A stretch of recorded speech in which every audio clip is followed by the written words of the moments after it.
Okay, still in the garden one. Sanko, second half, we're going to do just a little bit different this time to keep everybody's interest up.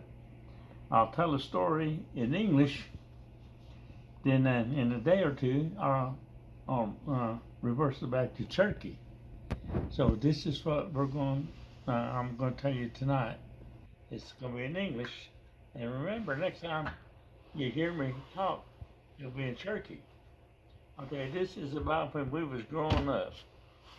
My dad had a sawmill, and a lot of times we would get caught up, and Dad would buy trees, and he would just buy them in sections, and we'd go back behind them and cut the trees.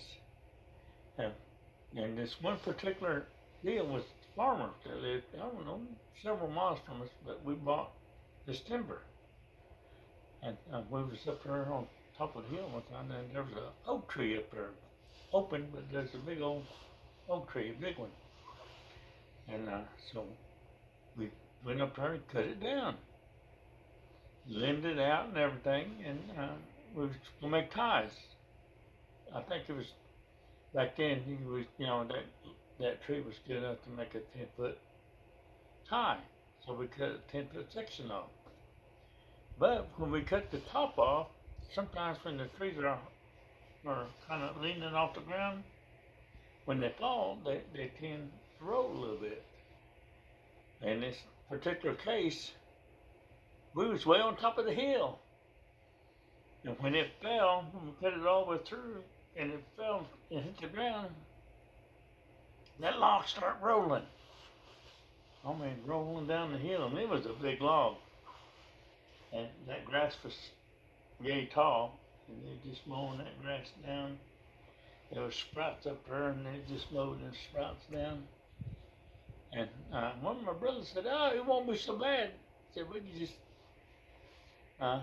winch it up from the bottom of that hill and we just go on."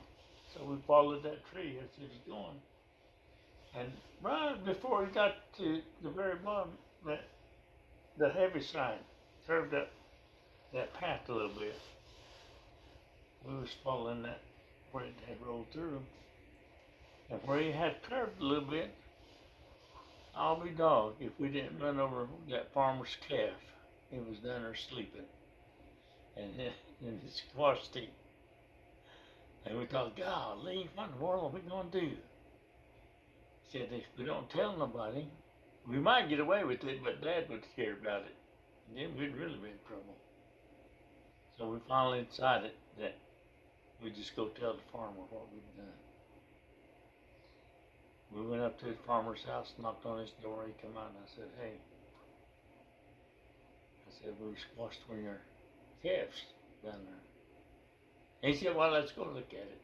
So we went up and looked at it. He said, "Oh, that's one of my better calves." I said, "Well, we're willing to pay for it." He said, "No, that's only fair."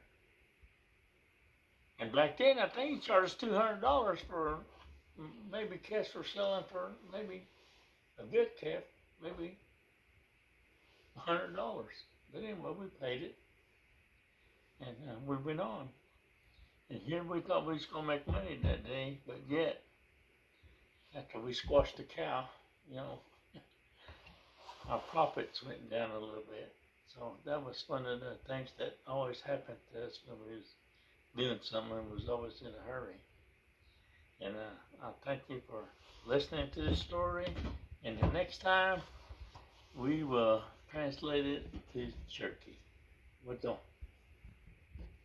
Okay. Suda da da da da go, huh? Gee, the doctor's testing.